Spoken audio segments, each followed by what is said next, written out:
Where have I been? Where have I been? What have I been doing in the year since I recorded a video? Well, losing my ability to record videos, clearly.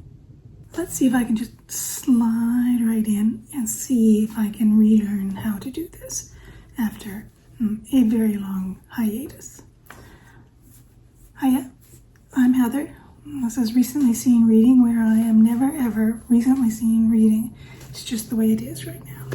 But I thought I would try to do a kind of traditional Friday reads about what I have read in the last 10 days or so. First half of June, basically. I had a long period of slumpy reading, and in June and late May, things started to pick up, which I found incredibly encouraging. There's nothing more demoralizing than a long stretch of unsatisfying books, large number of DNFs, or just unhappy reading. And I've had some interesting reading, not all of it particularly brilliant books, but engaging in ways that are happy making. A book that I don't like or don't think is particularly good but makes my brain go is always happy making and to be preferred to, in my case, a technically excellent book that I loathe. So here's a first pass at what I found interesting in my reading in the first half of June. I think I've seen some booktube chatter about this one. Nawali Serpell's on Morrison. This came out last year, so towards the end of 2025. And it's a bit of literary criticism about Toni Morrison's novels. And what I admire about this one is Serpell's ability to tackle the difficulties of Morrison's prose with an attention to how it's actually structured. What are the technical terms to describe what Morrison's doing? Why is she doing it? And what makes her books profoundly interesting and very good? Serpell's got an unusual knack, I think, for making what otherwise could be very dry academic prose accessible. She will use literary theory to help her unpack what Morrison is doing and the difficulties of Morrison's prose, but she does it in a way that is accessible to someone who's not familiar with literary theory or no longer familiar with it, and will, for example, describe Morrison's prose in terms of a poetic or literary or rhetorical term or technique. She'll use the term, she'll very clearly explain the technique, and then illustrate how Morrison uses it. And I think that's quite a satisfying thing to read. Serpell's prose is usually smooth and clearly written and interestingly written. Occasionally there's a bumpy sentence or two, but quite remarkable, I think. I read this one shortly after I read Susana Morris's Possessive Obsession, which is a biography of Octavia Butler, which is fine as far as it goes, but I think isn't nearly as successful as Serpell in managing the movement between personal interaction with Butler's work and description of pedagogical work, like what happens in a classroom. Serpell's far stronger a writer and a technician in being able to work with those different registers. Here's what Serpell does in her own writing, here's what Morrison does in her own writing, here's what Serpell might do in a classroom, here's how it's connected to Morrison's writing. Morris talks a lot about Butler's content and the themes and issues that Butler is interested in, but not so successful in, what's the right word, elevating what she might do in a classroom. So if you're going to pick one bit of literary criticism about a Black American writer, you'll be far better off, I think, in picking up Morrison's, the book on Morrison, Serpell, than Morris's book on Octavia Butler. I mean, there's very different criteria for literary success between Butler and Morrison, but I think in terms of you readers, the Serpell is a better book to read. What else? So after that, I think I picked up Francis Spufford,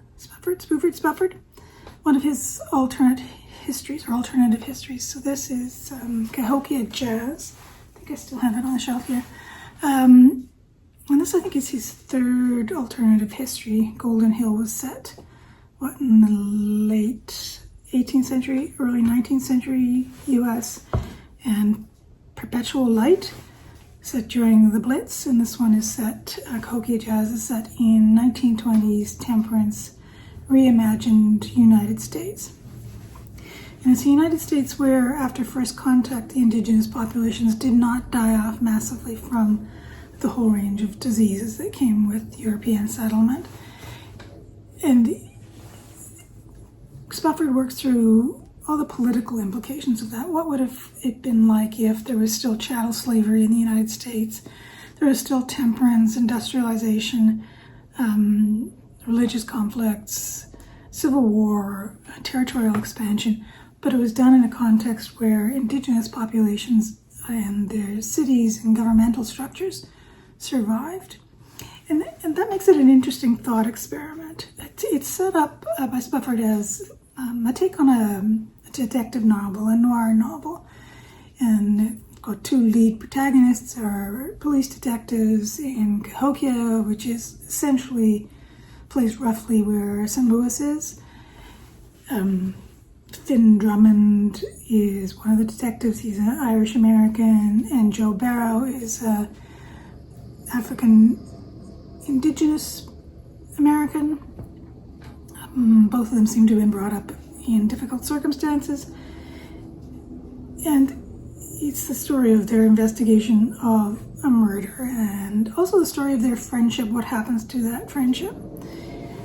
So Joe Barrow, who becomes essentially the lead character in the novel, becomes as much an exploration of his personality and his education as it is a detective story. And Barrow is presented as an orphan. He's brought up in an orphanage and he comes to live in Cahokia. He's a jazz pianist as well as a cop. And since he doesn't understand anything about his indigenous heritage, he becomes a useful device for Spufford, because in the world building of this alternative history, Spufford needs a way of pushing in a lot of historical detail, a lot of explanation.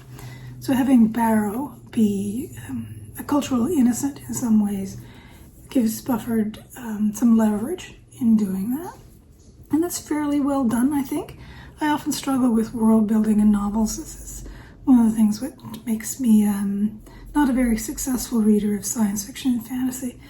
I chafe against a lot of the world building and a lot of the necessary exposition. But I think Spufford does that fairly well. Occasionally you can hear the creakings of the apparatus of explaining how this world came to be a place where there's indigenous forms of government and at the same time an active and aggressive clan, and how there's still Jim Crow laws and how there's racially motivated migration. In Spufford's alternative history, it's not moving from south to north, it's moving from north to south. And I think he does a pretty good job of that. The thing I think Spufford is particularly interested in exploring is the difference in forms of governance and what the shift to matrilineal forms of governments, the consequences of that and how that shifts not really the roles of women but often the roles of men in the novel. And that I think is interesting. But there's a creaky frustration for me in it. While all of the women in the novel play important political roles in the unfolding of the various personal and actually public political difficulties, they all have key roles to play in that. They're actually quite underdeveloped as characters and as individuals. They move through the novel only to the degree that they're attached to Joe Barrow's learning about the world.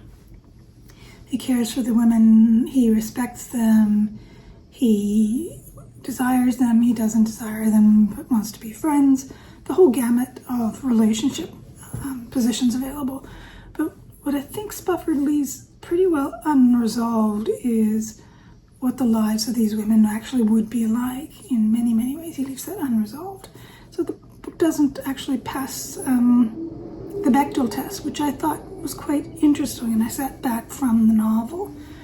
But on the good side of the novel, it's a pacey read, it's got lots of plot, the alternative history play is interesting, it's fairly well nuanced, it's a little uneasy to be reading an Englishman picking up and working with Indigenous characters and inventing a version of an shared Indigenous language. But it's a good middling read, I'd say. So that's 2 for 2 so far. So that's the Morrison and Cahokia jazz. What else? I'm just checking my notes because I can't keep this all in my head. Who can? Oh, yes. Jane Gardam's Last Friends. This came out in 2014 and is the conclusion of a trilogy that began with Old Filth, and the second volume was The Man with the Wooden Hat. And I think Gardam is, on BookTube at least, is underread. She died in 2025, so Last Friends is her last novel. It's not as strong as the first 2 novels, but it's quite fun to read. It tells the story of the third member of the triangle that keeps the trilogy going. The novels deal with Eddie Feathers. He's the primary focus of Old Filth. He is actually Old Filth. Failed in London, try Hong Kong. It's the basis of his nickname. And the second novel, The Man in the Wooden Hat, focuses on Betty Feathers, Eddie's wife. And the third novel deals with Terry Veneering, who is at one point Betty's lover. These aren't secrets, they're revealed on the back of the books.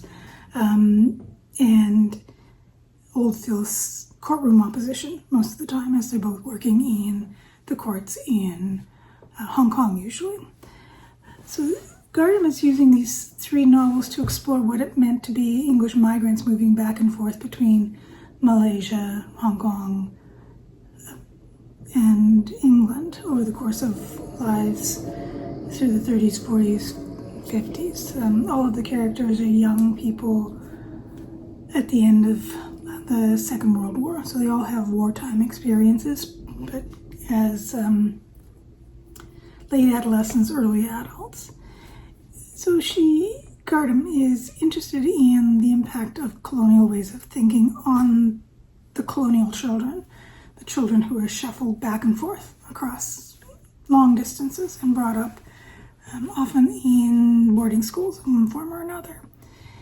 And Last Friends traces Terry Veneering's life from a very impoverished child on the D side through his move to a boarding school and the destruction of his entire family in the bombings in the early 40s, to his maneuvering and working to become a successful lawyer who has a long-term relationship with both Eddie Feathers. It's an antagonistic relationship, and his love of Betty Feathers. I think Gardam must have read a lot of Charles Dickens. She really can do ridiculous but also amusing family names for characters. She's got a very strong love of lots of plot, lots of action, lots of subplots, lots of characters who may not have their stories resolved, but move through one story or another. And I would be really interested to hear what someone who's read a lot of Dickens would have to say about Jane Gardam. I think that Old Filth is better than Last Friends, and The Man in the Wooden Hat is better than Last Friends, but they're all very pacey books. They're easy to read. The action moves steadily forward at a steady pace, but she does something really interesting with the way she manipulates point of view and time. You can be reading through a page and realize, wait a second, we've just jumped 40 years here. Where did that happen in this paragraph, this page? And I quite admire that kind of writing. She's got a very good sense of pace and comedy and how to move through a story in that way. Stories with lots of serious undertones, but she'll go for the comic, I think, rather than just focus on the dire. Very much recommend Jane Gardam, but you probably should start with Old Filth and move through the 3 novels. They're not long novels, so probably altogether they're about, maybe 600 pages all bound up together. I don't think I've seen a bind up, but highly recommend her. If you get to read her, watch what she does with comedy and pace and shifting points of view. She's really quite skilled at that. What else have I read? Of course, I'm looking at my notes. I've read a stack of Martha Wells' Murderbot novels, or novellas. I'm not going to talk about those in any detail. They're part of what got me out of my slumpy reading. I just had a stack of them, and they're very short, very pacey, very plot-heavy, and lots of sarcasm from the Murderbot, the artificial human construct, who's the protagonist of the novel and who, or the novellas, and who learns how to become more human, how to become more able to tolerate friendships with other machines and friendships with humans, all the while killing as many people as need to be killed in order to get his clients from point A to point B successfully. So that's what I finished the last 10 days, and it helped get me out of my really slumpy reading. A very fine bit of literary criticism, a middling alternative history, a good, solid, standard historical novel focused on colonial powers, and a stack of science fiction novellas. I have, quite sadly, overborrowed again, overcommitted myself, and I have a stack of books either here that I'm partway through or stack waiting for me to pick up at the library next week. So I'm hoping to get through a bunch of things in the next 2 weeks before everything is all of a sudden due back at the library. I am partway through Carolyn Heilbrun's biography of the Garnett family. Don't think this is in print anymore. It came out in '61. There's a reworking of her PhD thesis, and it's about the Garnett family. They show up all over English literary history. You'd recognize them. The name that might be most familiar to you would be Constance Garnett, who worked as a translator in her 30s and 40s. I'm partway through Robert Louis Stevenson's Kidnapped, which I tried to read as an adolescent and didn't make much headway on. It's slow going, but it's a standard late Victorian adventure novel. I am moving very slowly through the 6th installment of Dorothy Richardson's Pilgrimage series, so I'm partway through Deadlock. Yes, of course, I'm deadlocked on Deadlock. Maybe I'll talk about Richardson in another video. I've picked up Olga Ravn's The Wax Child, which I think has gotten uneven reviews. Not sure what I think about it so far. I'm only 40-50 pages in. I have yet another Martha Wells book to romp through for light reading. And I just started because it came up in my borrowing queue unexpectedly, Douglas Stewart's John of John. Not sure what I think of this one. I'm about 100 pages in, 150 pages in. It's setting off my twee alert in some places. I have a strong allergy to twee Scots stuff. I live in a place that makes a lot of tourist dollars off of twee Scottishness, and I have kind of strong negative reactions to it when I encounter it. But that's a big stack, a literary biography, a couple of classics, a couple of recent releases, and some science fiction. So I hope that I will be back again next week or the week after. I'm very, very rusty. If you watched this far, you have a lot of patience of a saint. Thank you for watching, and I will see you next time. Bye-bye.